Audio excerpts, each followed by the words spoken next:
지난 시간에 엘리사가 다시 길갈에 간 이야기를 시작했죠.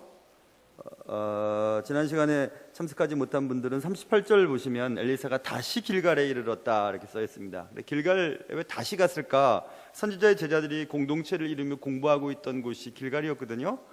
길갈뿐만 아니라 베델 또 요단 강가부터 해갖고 쭉 이렇게 지역별로 있었던 것 같은데 다시 길갈에 갔습니다. 그러나 그들의 삶은 매우 어렵고 힘들었죠. 왜냐하면 그 땅에 38절 보면 흉년이 들어있었기 때문에 그랬다 말씀드렸습니다. 당시에 한 7년 동안에 있었던 흉년, 그것을 말하는 것이라고 알 수 있는데요.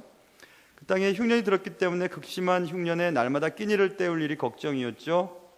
또 그때도 그렇고 지금도 그렇지만 하나님의 전임 사역을 하는 자들은 바깥 일을 할 시간이 많이 없으니까요. 더 살기가 아마 힘들었을 것이 틀림이 없을 겁니다.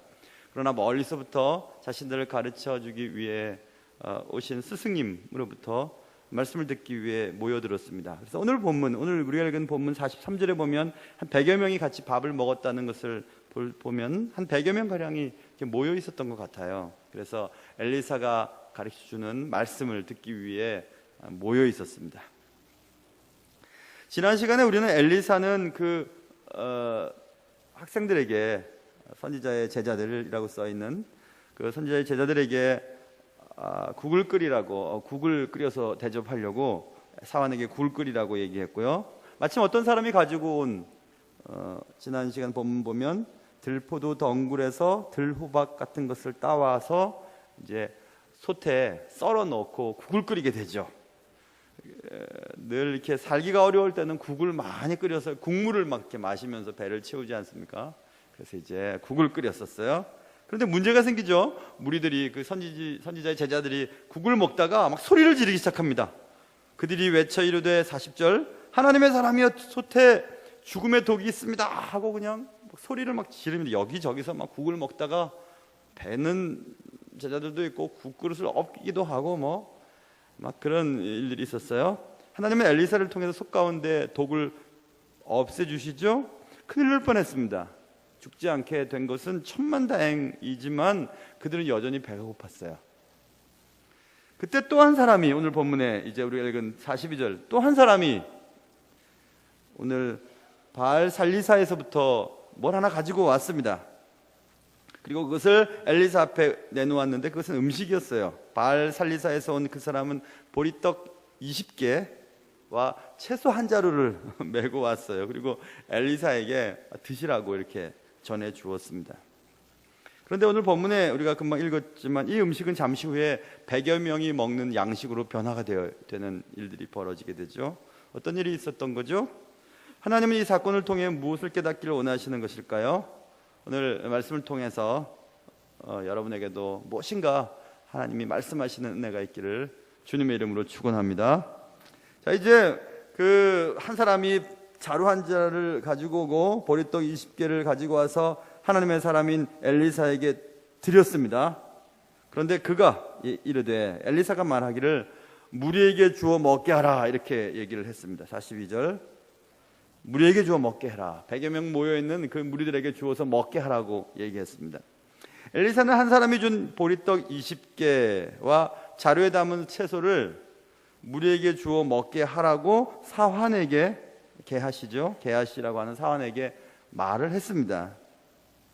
엘리사는 다 지금 힘들게 참고 있는데 자기 혼자만 배를 채울 수 없었던 거죠. 여기 처음 만든 떡이라고 본문에 기록되어 있는 처음 만든 떡은 처음으로 만든 떡이라는 얘기가 아니라 처음 익은 곡식으로 만든 떡이라는 뜻이에요. 그러니까 핵곡식으로 만든 떡이라는 얘기입니다. 핵곡식으로 이제 맛있게 만든 떡, 처음 익은 곡식으로 만든 떡을 하나님의 사람에게 먼저 드리는 것은 매우 일반적인 거죠. 일반적인 것입니다. 매우 좋은 일이라고 할 수 있어요. 보이지 않는 하나님인데 하나님의 일을 하는 사람에게 하나님께 드리는 마음으로 드린다는 것은 좋은 일이죠. 그리고 당대에도 그렇고 지금도 그렇고 과히 나쁜 일도 아니고 좋은 일입니다. 참 좋은 일이죠. 그러나 하나님의 사람이었던 엘리사는 그 떡을 받아 먹을 수가 없었습니다. 물론 엘리사는 매우 허기가 졌을 것입니다. 강의를 듣고 있었던 선지자의 제자들보다 훨씬 더 배가 고팠을 것입니다. 멀리서 왔었고 강의와 설교를 하고 있었으니 얼마나 힘이 들었겠습니까? 말하는 것처럼 힘든 일이 없지요. 그리고 또 생명을 건지는 설교 할 때 진짜 온 진이 다 빠지는 것을 느낄 수가 있습니다. 그러니 엘리사는 자신만을 위해서 그 떡과 채소를 먹고 배를 좀 불린 후에 그 100여 명의 학생들을 가리키는 것은 과히 나쁜 일이 아니었죠. 그러나 엘리사는 자신만을 위해서 그 떡과 채소를 먹을 수가 없었습니다. 학생들은 지금 겨우 국물 내서 채소 국물, 그것도 독 있다가 사라진 그 국물 떠서 마시고 있는데 자신만 그렇게 먹을 수가 없었던 거죠. 그래서 엘리사는 사환에게 무리에게 주어 먹게 하라고 말했던 것입니다. 여러분, 학생은 선생을 닮습니다. 그리고 자녀는 부모를 닮죠. 그런 말 하죠. 교인도 목사를 닮습니다. 목사가 기도 안 하면 교인도 기도 안 하고요. 목사가 진실하지 않으면 교인들도 진실하기가 어렵고요. 그렇습니다. 부모를 닮은 자녀와 선생을 닮은 학생과 똑같은 거죠. 흉년 중에 엘리사가 길갈에서 왔다는 소식을 전해 듣고 오늘 본문에 있는 바알 살리사에서부터 떡 20개 만들고 자루에 채소 담아가지고 온 이분의 마음을 한번 생각해 보세요. 얼마나 멋지고 흉년의 때 얼마나 감격스러운 행동입니까? 또 강의와 설교하느라고 지치고 힘든 자신이 떡과 채소를 취하지 않고 무리에게 주어 먹게 하라고 말했던 엘리사의 마음은 또한 얼마나 멋진 모습입니까? 역시 그 선생의 그 학생이다라고 하는 것을 느낄 수 있죠. 여기서 우리는 권리를 포기한다는 것을 생각해 보아야 할 것 같습니다. 권리를 포기한다는 것은 쉬운 일이 아니죠. 특별히 마땅히 누릴 권리를 대책 없이 포기한다는 것은 정말 어려운 일입니다. 엘리사는 자신이 취할 권리를 취하지 않았죠. 그것을 포기하였습니다. 엘리사가 처음 무리에게 나누어 주어 먹게 하라고 사환에게 말했을 때의 사환의 반응을 한번 보세요. 42절에 그가 이르되 무리에게 주어 먹게 하라 이렇게 말했을 때 그 사환 게하시가 얘기합니다. 43절 보세요. 내가 어찌 이것을 백성에게 주겠나이까 이렇게 얘기했어요. 어떻게 백성에게 이것을 100명에게 주겠습니까? 이렇게 얘기했습니다. 사원은 지금 떡과 채소를 무리에게 주기를 꺼려하고 있다는 것을 금방 알 수 있죠.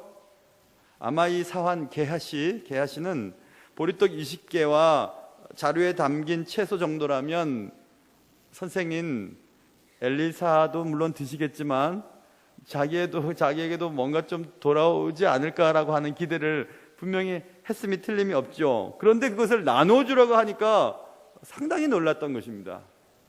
자기가 먹으려고 생각했는데 그것을 나눠주라고 하니까요. 그러니까 이 사환도 자신이 받을 권리를 포기하려고 하는 것이 매우 어려웠던 것입니다. 자신에게 돌아올 유익을 포기하라니요. 매우 어렵습니다. 포기하는 것은 두 번째고 자기가 그냥 누려야 되는 권리만큼만 가져도 문제는 안 되는데 사람이 욕심이 많아서요. 항상 자신이 누릴 수 있는 권리보다 더 가지려고 하고 더 얻으려고 하고 더 주려고 하니까 꼭 문제가 생기는 겁니다. 꼭 문제가 생겨요. 포기하는 거 어려워서 포기하지 못한다면 자기가 누릴 수 있는 것만 누릴 수 있었으면 좋겠는데 그것부터 한 걸음 더 나가고 더 나가고 더 나가게 되는 경우들이 많아요. 그래서 지금 사환은 엘리사의 말을 듣고 어떻게 100명에게 주겠습니까? 내가 어찌 이것을 100명에게 주겠나이까? 라고 한번 얘기를 하는 것입니다. 사환은 정말 무리에게 주기를 꺼려하고 있죠. 사환은 엘리사의 말을 순종하고 싶지 않았습니다. 권리를 포기하고 싶지 않았습니다. 배고파 죽겠는데 이걸 나눠주라니 말도 안 되는 거죠. 그래서 여기서 우리는 엘리사와 엘리사의 후계자가 될 뻔했던 지금 훈련을 받고 있는 사환 게하시의 영적인 성숙도의 차이가 매우 크다는 것을 알 수 있어요. 여러분, 포기를 잘한다는 것은 그냥 체념한다는 뜻이 아니에요. 누릴 수 있지만, 가질 수 있지만, 먹을 수 있지만, 팔 수 있지만 안 하는 겁니다. 왜 안 하냐 하면 제가 한번 경험을 해보니까요. 저는 그런 사람도 아니지만은 권리를 포기할 때 자신감이 생겨요. 자신감이 나옵니다. 내가 이것을 누릴 수 있지만, 받을 수 있지만, 탈 수 있지만, 먹을 수 있지만 거절하고 포기하면 그 다음에 자신감이 생겨요. 당신 이렇게 사세요. 이렇게 사셔야 합니다. 라고 하는 말을 담대하게 전할 수가 있게 됩니다. 그렇게 할 수 있어요. 세상을 향해서 그리스도인들이 담대하게 살 수 있어요. 그러나 그리스도인들이 세상 사람들과 같이 똑같이 누리고 즐기고 살고 먹고 하면 자신감이 없어요. 담대함이 사라집니다. 세상을 향해서 무언가 말할 수 있는 힘이 상실되게 되어 있어요. 그래서 당당함이라고 하는 것은 자신의 권리를 포기하면서 나온다는 것을 조금씩 배우게 됩니다.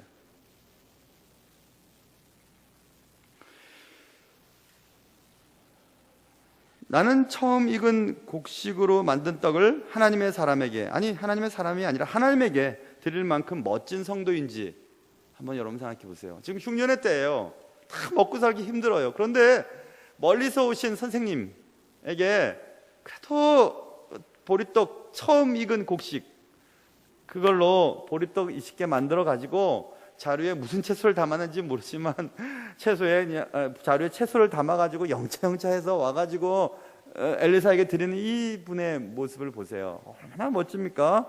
또 충분히 받아 먹을 권리가 있지만 그 권리를 누리지 않고 성도들을 향해 내놓을 수 있을 만큼 엘리사는 또 얼마나 멋집니까?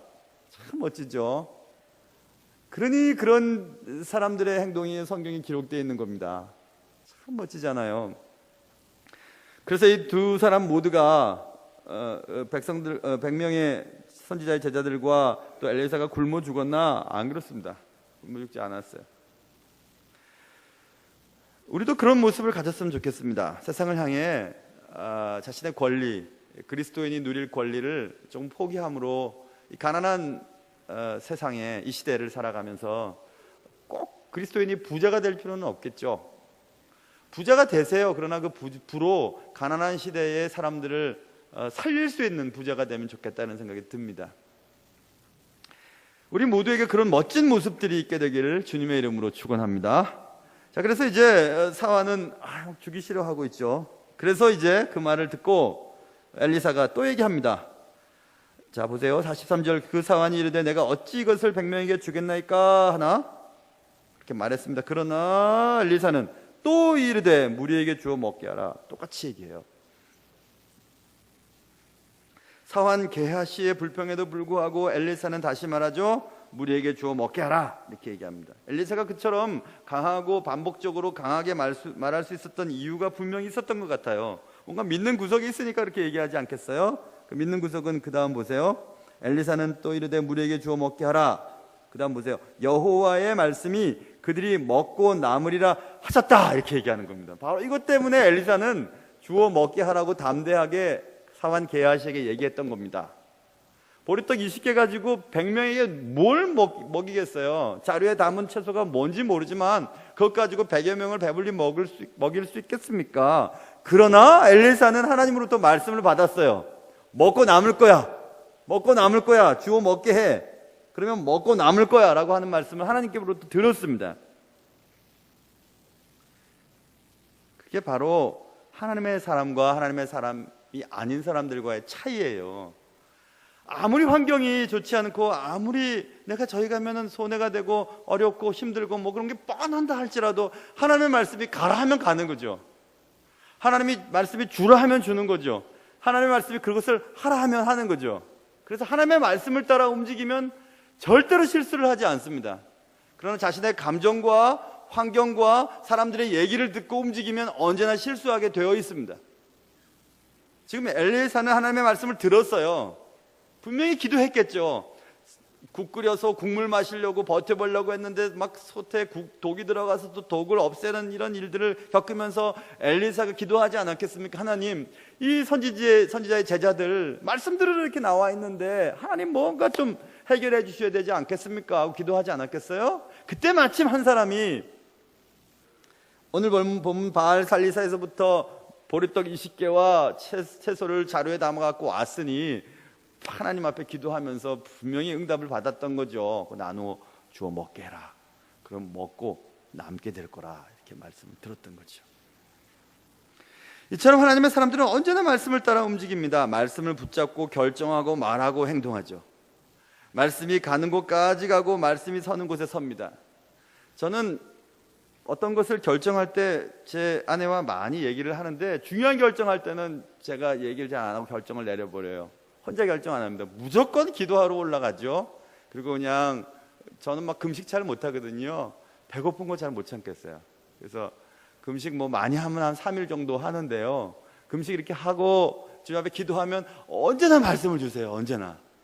근데 한 첫날쯤 주시면은 빨리 내려와서 밥 먹으면 될 텐데 하나님 꼭 마지막까지 이렇게 하시더라고요. 참 이상해요. 꼭 3일까지 채우게 하실 때가 거의 대부분이었어요. 저 같으면 그냥 이왕 주실 거면 첫날 가기 전에 주시면 그냥 좋을 텐데, 꼭 가서 기도를 하면, 그래서 기도의 어떤 이 채우는 것도 있는 것 같아요. 그냥 뭐 갑자기 그냥 되는 게 아니고요, 여러분.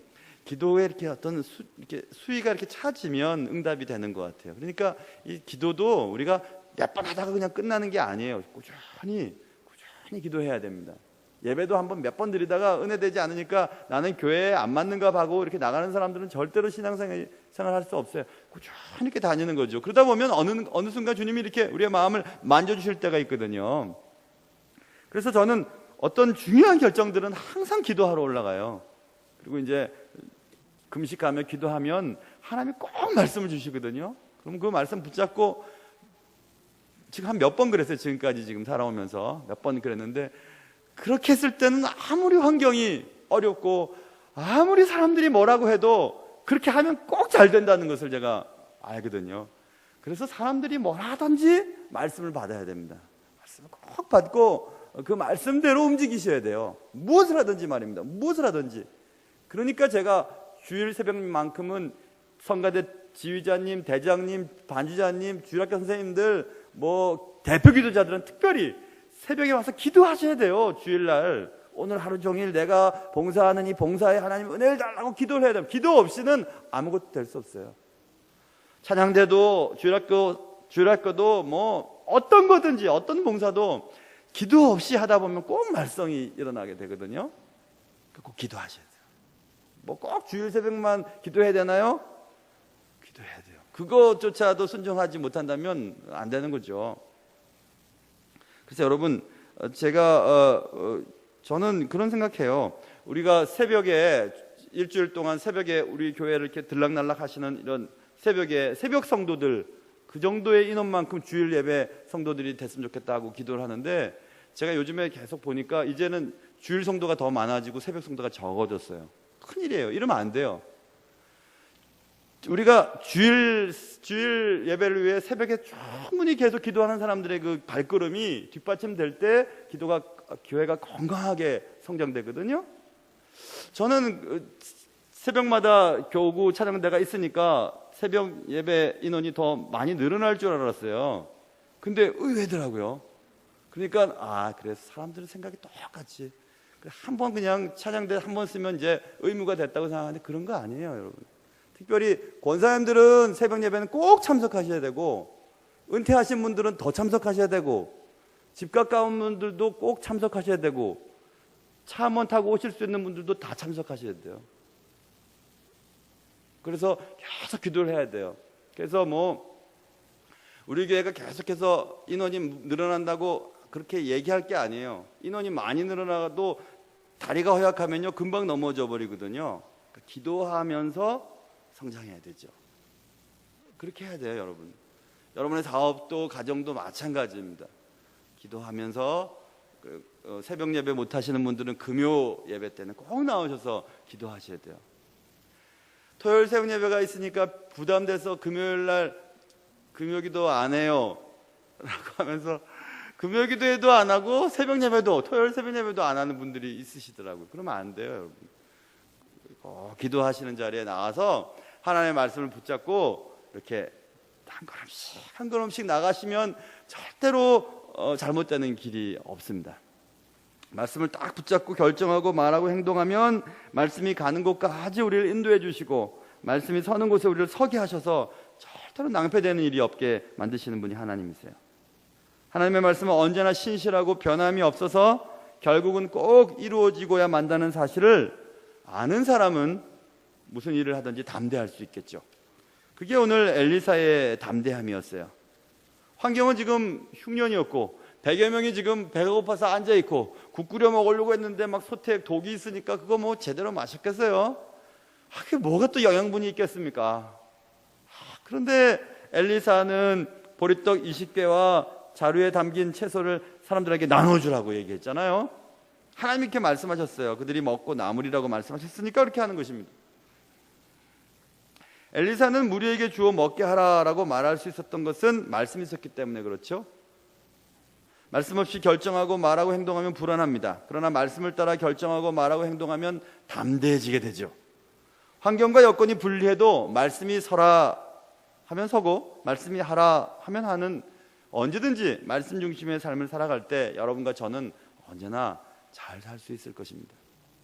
우리가 내리는 결정과 많은 선택들이 하나님의 인도하심을 따라 이루어지기를 주님의 이름으로 축원합니다. 자, 그래서 이제 게하시에게 주어 먹게 하라, 물에게 주어 먹게 하라 이렇게 또 얘기를 했어요.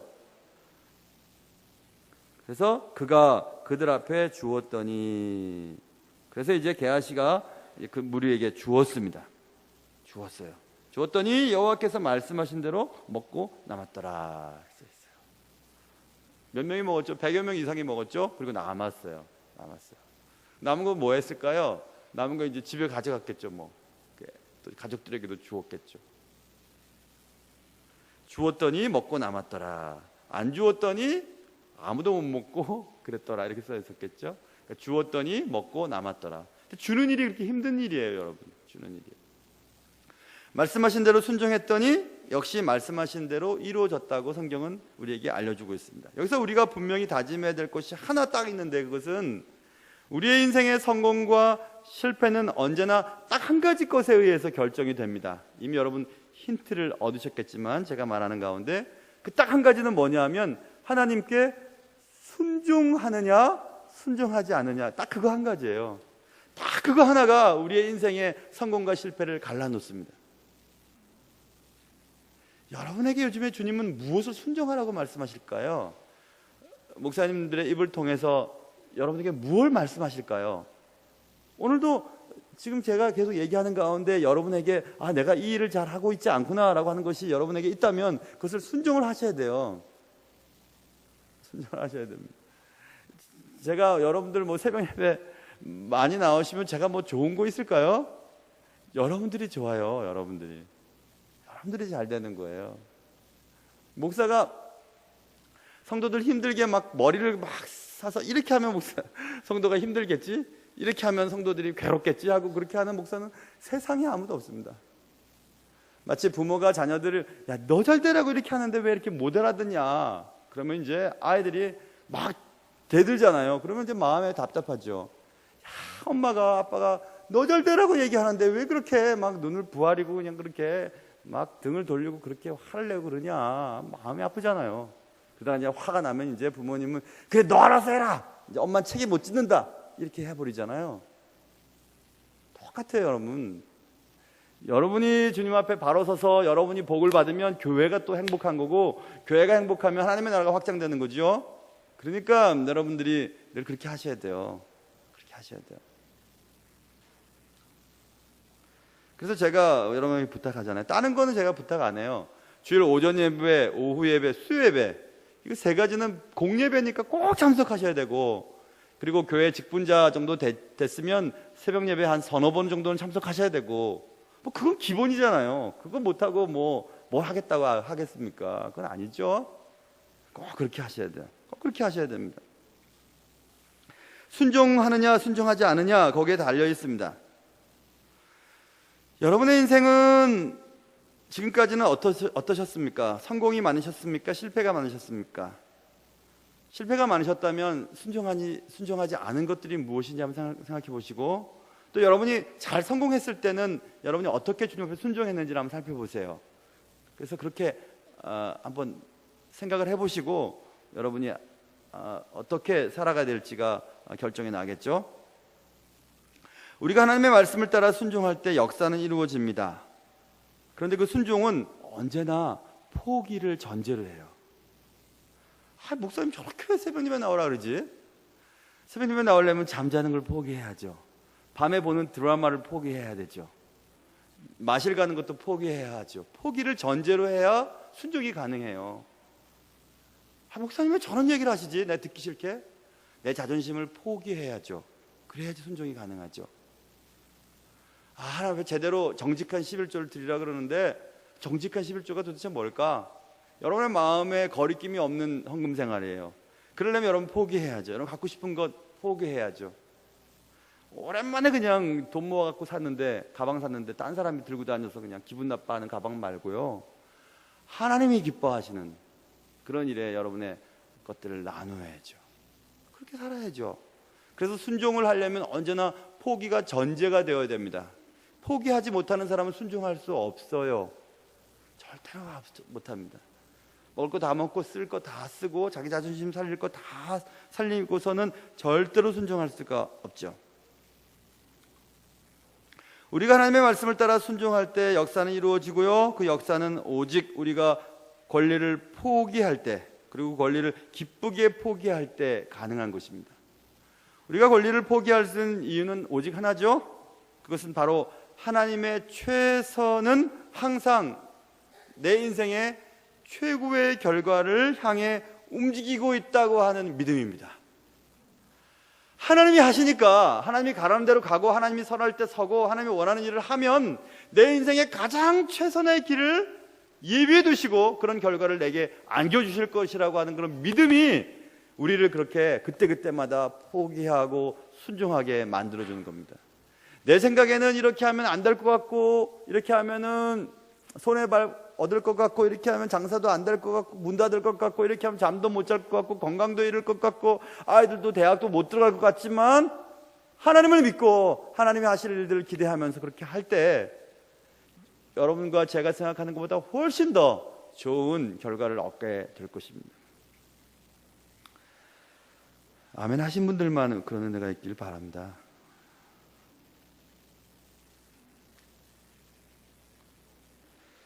정말 제 속에 있는 것들을 한번 정말 다 드러내고 싶어요.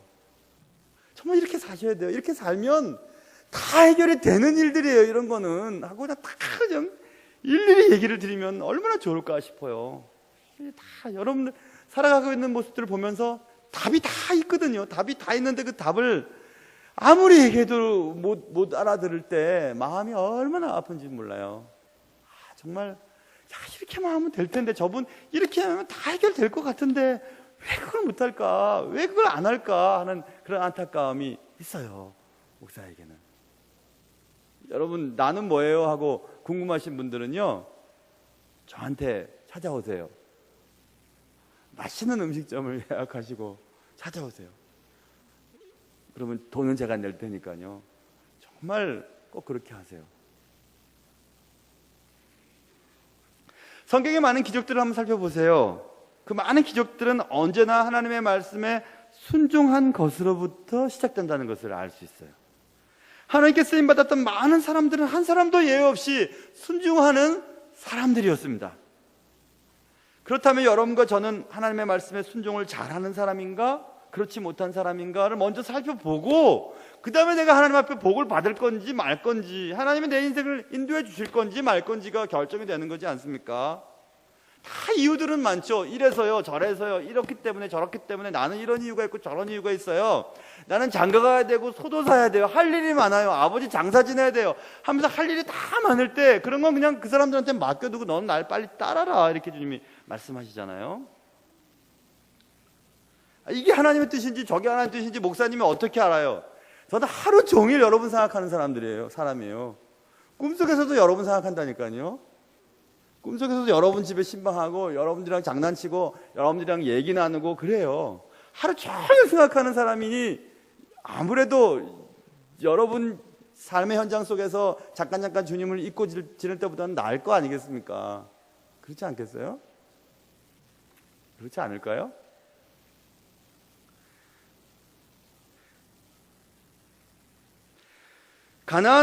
가나의 혼인잔치에서 물로 포도주를 만든 첫 이적의 시작은 종들이 예수님의 말씀을 듣고 물통에다 물을 깃는 데서부터 시작됐죠. 그리고 물이 아구까지 찾아 물을 떠다가 손님들에게 갖다 주라고 했을 때 순종하죠. 따라 주었더니 진짜 술이었어요. 포도주가 되어버렸어요. 순종을 안 했더라면 어떻게 됐을까요? 아브라함이 받은 위대한 축복, 믿음의 조상, 그 많은 축복은 독자 이삭을 드리라는 말씀을 순종함으로부터 시작됐죠. 이삭을 막 잡으려고 할 때, 야, 내가 드디어 이제 네가 날 섬기는지 내가 알겠다, 이렇게 주님이 인정해 주셨죠. 그때로부터 시작된 거예요. 오늘 지금 내가 순종해야 될 것이 무엇인지 생각해 보세요. 그 말씀에 순종하는 것으로부터 위대한 기적의 주인공이 될 것입니다.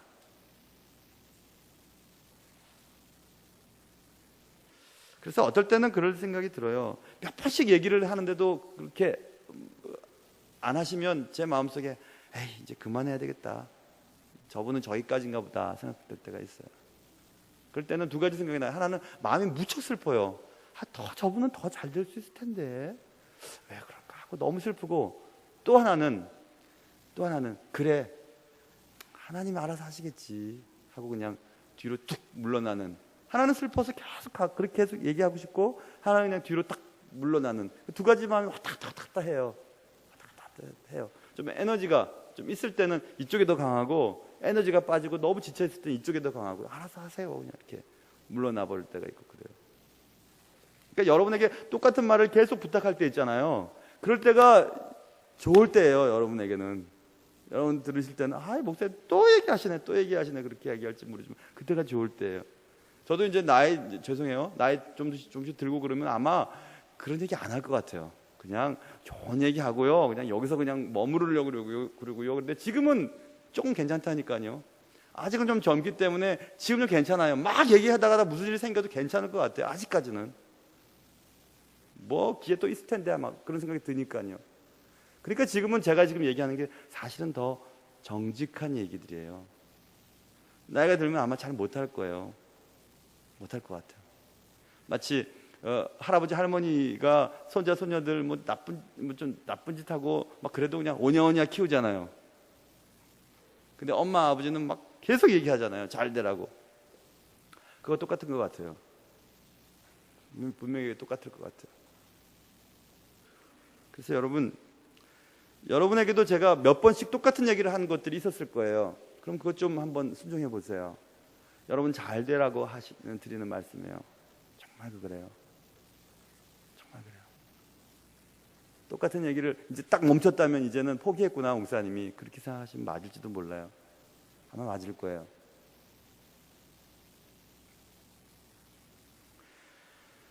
(100명이) 먹고 남은 위대한 기적은 한 사람의 드림에서부터 시작됐죠.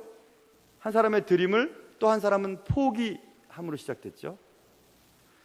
성경에 나타난 축복의 원리가 언제나 그렇습니다.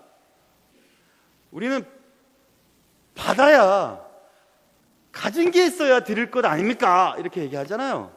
보통 그렇지요. 시간이 있어야 봉사할 거 아닙니까? 돈이 있어야 헌금할 거 아니겠습니까? 재능이 있어야 봉사할 거 아니겠습니까? 얘기하죠. 그런데 성경에 나타난 축복의 원리는 받고 드림이 아니라 드리고 받는 거예요. 먼저 했더니 받아요. 먼저 헌금을 드렸더니 생각지도 못한 것들을 받게 되고, 내가 재주가 없지만 먼저 봉사를 했더니 하나님 필요한 은혜를 허락하시고, 그래요 여러분. 그래서 인생은 하나님과 함께하는 모험이라고 하는 책, 제가 몇 번 소개해드린 적 있잖아요. 뭐 그런 책들 읽어보세요. 받고 드림이 아니라 드리고 받음, 그것이 성경에 나타난 축복의 원리거든요. 먼저 하는 거예요. 그리고 하나님께 받는 거죠. 충분한 양의 보리떡과 몇백 자루의 채소를 가지고 나눠줬던 게 아니라 나눠주었더니 그만큼 받게 됐잖아요. 그게 영적인 원리죠. 예전에 우리 어르신 목사님들이 그냥 막 부흥회 때 얼마나 열심히 그렇게 강조하셨어요. 다 나쁜 거 아니에요. 맞는 것도 많아요. 그분들에겐 정말 그런 믿음이 있으셨어요. 요즘에 그런 얘기하면은 별로 잘 안 받아들여요. 그렇죠? 다 머릿속으로 따져보고, 내가 이 일을 하고 이 봉사를 해야 내가 그 다음에 좋은 일을 얻겠고, 이렇게 해야 그 다음에 뭐 잘 되고, 막 이렇게 머릿속에 막 따져요. 그리고 그 일을 해요. 봉사도 그것을 봉사하고, 헌금도 그것 때문에 헌금도 하고, 뭐 이렇게 해요. 그래서 절대 안 됩니다. 일단은 순종하고 나가다 보면 하나님이 다 필요한 것들을 채워주시거든요. 여러분, 받고 드릴 생각하지 말고 드리고 받을 생각을 하셔야 돼요. 일단은 드리고 받으셔야 돼요. 일단 주님 앞에 헌신하고 하나님께로부터 받으셔야 돼요. 그게 축복의 원리죠. 받고 드리는 것은 믿음이 아니에요. 다 누울 자리 생각해 놓고 눕는 게 무슨 믿음이겠어요. 하나님 받아주실 걸 믿고 자빠지는 거죠. 그럴 때 하나님 받아주시는 게 믿음이죠. 그럼 믿음 있는 행동을 하고 나서 얻게 되는 결과가 우리의 신앙을 쌓게 만드는 거죠. 그런 경험들이 없는 사람은 신앙이 굉장히 약해요. 오래도록 신앙생활을 했지만 신앙이 약해요. 큰애도 그랬는데 작은애도 요즘에 그런 얘기 하더라고. 어디서 들었는지, 아빠 나는 모태신앙이지 그러더라고요. 그래 너 모태신앙이야. 그래서 내가 아무것도 못하나 봐 그러더라고요. 기도도 못하고 말이야 막 그렇게. 어디서 들었는지 그런 얘기를. 어른들이 지어낸 걸 또 애들도 그렇게 하는. 저는 그래서 제가 그런 생각 해봤어요. 정말 그렇지. 큰애나 작은애 보면, 신앙생활 하는 거 보면, 야 내가 예전에 신앙생활 할 때는 정말 달라요. 저는 모태신앙 아니에요. 저는 안 모태신앙이에요. 그래서 수련회 한번 가려면 아버님 앞에 무릎 꿇고 앉아가지고 수련회 좀 보내달라고 막 보내달라고 그러고. 그 고등학교 때 그 새벽 예배 오려고요. 고등학교 때요. 새벽 예배 오려고 그냥 싹 나와가지고 새벽 예배, 집 앞에 교회가 있으면 정말 다행이죠. 하고 정말 왜 그랬는지 모르겠어요. 그런데 길 놓고 보니까 하나님이 그때 그런 행동들을 기쁘게 여기시고 이쁘게 여기셨어요. 전 정말 이만큼 될 사람이라고 생각 안 했어요. 저는 그냥 뭐 강남구니까 강남구청장, 아니면 뭐 제일은행 다녔으니까 제일은행 뭐 임원이 됐을 수 있었을까? 군대 생활했으니까 군대에 계속 있었으면 지금 제 동기들이 대령 정도 되고 하고 있더라고요. 그럼 군대 생활에서 뭐 대령? 뭘 했을까 도대체? 안 행복했을 것 같아요. 근데 지금은 제일 행복하거든요. 얼마나 행복한지 몰라요. 얼마나 행복한지. 가끔씩 막 눈물 날 때도 있지만 그래도 행복해요. 그래도 행복해요.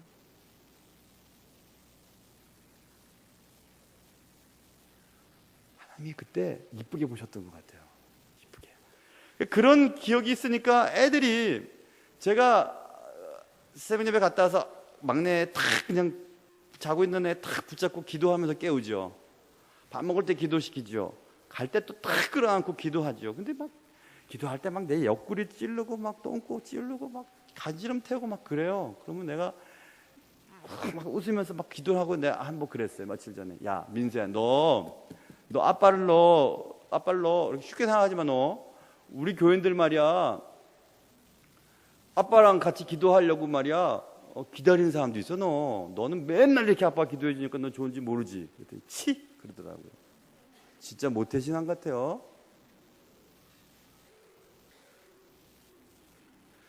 여러분 그런 경험들이 여러분 있으세요? 모험으로 나갔던 신앙의 모험이 차곡차곡 쌓여서 그래 이쯤이면 뭐 이 정도 하면 너끈히 통과할 수 있는 그런 믿음의 어떤 분량이 있으세요? 아니면 어떤 사변적인 신앙을 갖고 계세요? 그래 주일날은 교회 가야지 뭐 예배는 드려야지 뭐 예배 한 번 좀 빠지면 좀 기분이 좀 언짢긴 하지만 괜찮지 뭐 그 정도의 신앙이면 여러분 큰 건 안 될 거예요. 아마 하나님과 막 역동적이고 다이나믹한 어떤 신앙생활의 맛을 모를 겁니다. 분명히 모를 거예요. 진짜 못하는 신앙이죠. 대우만 받으려고 하고 말입니다. 인사만 받으려고 하고 존경만 받으려고 하고. 아니에요 여러분. 신앙은 그런 거 아니죠. 나이가 들수록 신앙이 높을수록 직분이 높아질수록 머리 숙이고 더 봉사하고 더 겸손하고 더 권리를 포기하고 그런 거죠. 그런 거죠. 그게 신앙의 모습이죠. 그래서 감사의 이유가 없을 때도 감사하는 것이 믿음이죠. 감사의 이유가 있을 때 감사하는 것은 예수님을 믿지 않는 사람들에게도 얼마나 가능한 일인지 몰라요. 그래서 오늘 한 사람의 드림이 100명을 먹이는 도구가 되었죠. 자, 그래서 그러면 우리는 그 다음 결론에서 중요한 얘기를 해야 돼요. 무슨 얘기냐면, 그러면 어떻게 하면 그렇게 될 수 있을까 이것입니다. 어떻게 하면 나를 통해 100여 명이 먹고 남을 수 있는 그런 축복의 통로가 내가 될 수 있을까 이것입니다. 그러려면 아까 말씀드린 것처럼 모험을 해야 돼요. 우리가 해야 할 모험은 나누고 베푸는 모험입니다. 전도서 11장에 보면 너는 네 떡을 물 위에 던져라. 여러 날 후에 도로 찾으리라. 7에게나 8에게 나눠줄지어다. 뭘요? 네 떡을, 네가 먹을 떡을, 네가 누릴 행복을, 네가 누릴 권리를 물 위에 던지래요. 물 위에 던지면 어디 가는지도 몰라요. 그 넓은 물 위에 내가 던진 떡이 얼마나 많은 영향력을 주겠어요? 도로 찾을 수 있을까요? 누가 먹을까요, 과연? 그런데 여러 날 후에 찾게 될 거고, 분명히 찾게 될 거다. 그리고 너는 7에게나 8에게 나눠줘. 7은 할 수 있는 한이란 뜻이에요. 할 수 있는 한보다 하나 더, 8이니까. 네가 할 수 있는 한, 거기다가 한 걸음만 더. 제가 우리 부교육자님들한테 제가 요즘엔 그런 얘기를 잘 안 하는데 예전에 그런 얘기 했어요. One more step.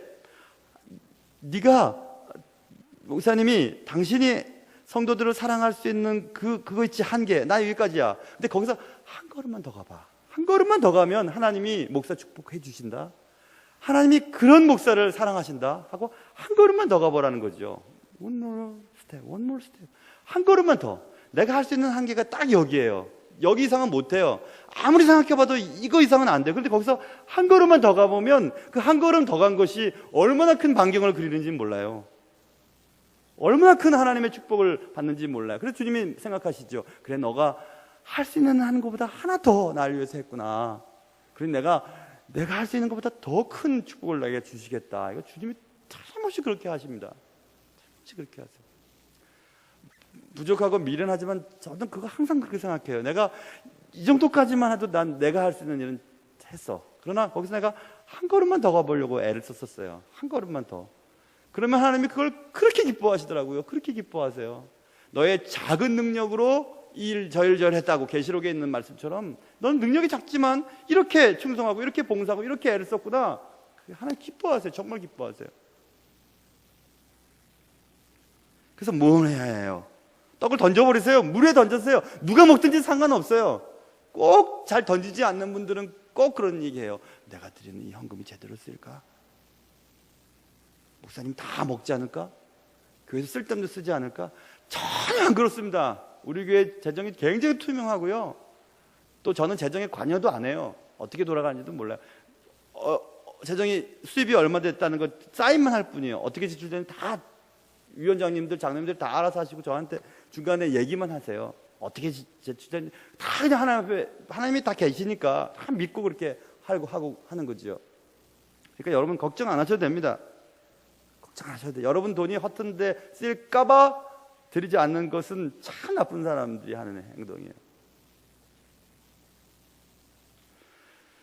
우리가 하는 모험은 확실한 모험이에요. 말씀을 따라 하는 모험이니까 확실한 모험이고 하나님과 함께하는 모험이니까 확실한 모험이지요. 그런데 여러분 또 한 가지, 우리가 하는 이 모험은 해도 되고 안 해도 되는 것이 아니라 그리스도인이라면 해야 하는 의무예요. 나눔이라고 하는 것은 그리스도인이라면 마땅히 해야 될 의무라는 것과 마찬가지죠. 제가 언젠가 그런 얘기를 했던 적이 기억이 나는데요. 여러분 소돔과 고모라의 멸망이 이유가 뭐죠? 소돔마이트라고 하는 영어 단어도 있지만 소돔 사람들처럼 남색, 그러니까 동성애가 있고 뭐 이런 성적인 타락, 그것은 두 번째, 세 번째, 네 번째 저 뒤고요. 소돔과 고모라의 멸망에 대한 얘기는 에스겔서에 정확하게 기록되어 있습니다. 내 아우 소돔의 죄악은 이러하니 그와 그의 딸들에게 교만함과 음식물의 풍족함과 태평함이 있으며 소돔 사람들이 풍요로웠다는 거예요. 그런데 또 그가 가난하고 궁핍한 자를 도와주지 아니하며 거만하여 가증한 일을 내 앞에서 행하였습니다. 그러므로 내가 보고 그들을 없애는. 우리가 생각하는 그 소돔과 고모라의 그 육적인 그런 타락상은 두 번째예요. 뒤로 젖히고 먼저 소돔과 고모라의 죄악은 가난하고 궁핍한 자를 도와주지 않은 게 멸망의 원인이었다고 성경 분명히 말하고 있어요. 그게 큰 원인이었고 자신이 태평하고 먹고 마시고 가난한 자를 돌보지 않고 그리고 가증한 일을 내게 했다 이렇게 말하고 있잖아요.